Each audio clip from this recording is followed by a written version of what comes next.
بے شک جس نے جنت الماوا کو موجودہ دنیا کے بدلے میں بیچا وہ نہایت ہی بدبخت اور زیاں کار ہے۔ وہ شخص بڑا بد نصیب ہے جس کو کمینوں یا بخیلوں کی طرف حاجت ہو۔ آنکھوں کا نہ ہونا بصیرت کے نہ ہونے سے سہل اور آسان ہے۔ جس شخص سے موت کے تیر کا وار خطا ہو جاتا ہے وہ بڑھاپے کی زنجیر میں جکڑا جاتا ہے۔ جب تک تو برائی کا راستہ بھول نہ جائے تب تک نیکی کا راستہ کبھی نہیں پا سکتا۔ دین کی چار دیواری تیری حیاتی کے لیے ڈھال اور پرہیزگاری تیری موت کے واسطے سامان سفر ہے۔ تندرستی پرہیز کے سوا حاصل نہیں ہو سکتی اور تقوی کو غلبہ شہوت کے سوا کوئی چیز بگاڑ نہیں سکتی۔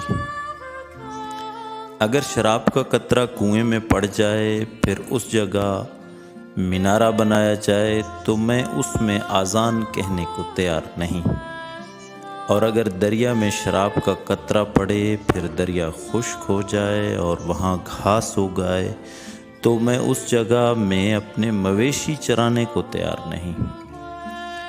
اللہ تعالیٰ کا تقوی اختیار کیے رہو کہ یہ ایک ایسی رسی ہے جس کا سرا نہایت ہی مضبوط ہے، اور یہ وہ قلعہ ہے جس کی دیوار نہایت ہی محفوظ اور مستحکم ہے۔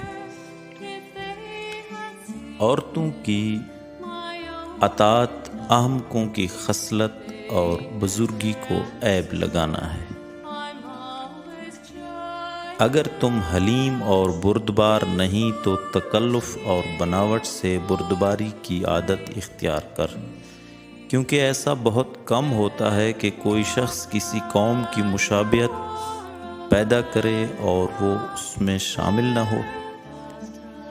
بدخلقی کمینے پن کی علامت ہے اور بےہودگی فحش کی نشانی ہے۔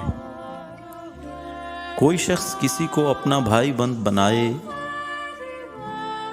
بنانے سے پہلے اس کا امتحان نہیں کرتا تو وہ شخص دھوکہ کھاتا ہے اور خطا کاروں کی صحبت میں مبتلا ہو جاتا ہے۔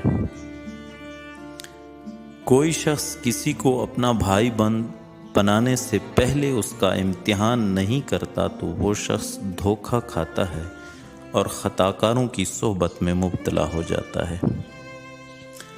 اگر بخل آدمی کی صورت میں دکھائی دیتا تو ایسا بد شکل شخص ہوتا کہ ہر ایک اس کو دیکھتے ہی اپنی آنکھیں بند کر لیتا اور اس سے انتہائی نفرت کرتا۔ جو آدمی مال دینے میں سب سے زیادہ بخیل ہو وہ اپنی عزت دینے میں سب سے زیادہ سخی ہوتا ہے۔ بے وقوف اپنے شہر میں مسافر اور اپنے عزیزوں کے درمیان ذلیل ہے۔ فرصت کے وقت کو ضائع کرنا بے وقوفی کی علامت اور حماقت کا عنوان ہے۔ اگر احسان آدمی کی شکل میں دکھائی دیتا تو ایسا جمال ہوتا کہ تمام جہان پر فوقیت رکھتا۔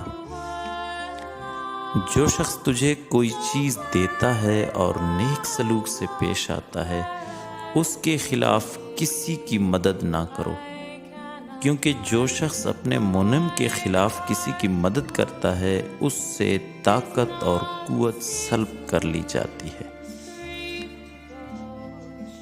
جب تک مومن خوشحالی کو فتنہ اور بلا کو نعمت خیال نہ کرے تب تک اس کا ایمان مکمل نہیں۔ بے شک جس شخص کی سواری دن اور رات ہیں وہ سمجھتا ہے کہ میں ایک جگہ کھڑا ہوا ہوں مگر وہ ہر لمحہ سفر طے کر رہا ہے، اور وہ یہ خیال کر رہا ہے کہ وہ آرام سے اپنے گھر میں مقیم ہے مگر وہ ہر لمحہ مسافت کاٹ رہا ہے۔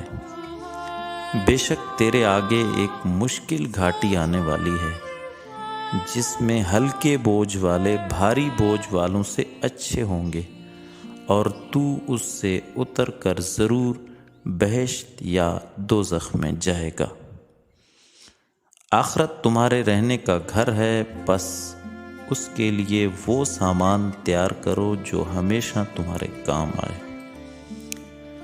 تعجب ہے اس شخص کی حالت پر جو بدن کے تھوڑے سے دکھ اور تکلیف کے لیے مضر کھانوں سے تو پرہیز کرتا ہے، اور آخرت کے سخت عذاب اور دکھ کے خیال سے گناہوں سے نہیں بچتا۔ خود اپنے نفس کو اپنا محافظ اور نگہبان مقرر کر اور اپنی آخرت کے لیے دنیا سے کچھ حصہ لے لے۔ آخرت کی یاد نفس کے امراض کی دوا اور ان کے لیے نسخہ شفا ہے، اور دنیا کی یاد نہایت لا علاج بیماری ہے۔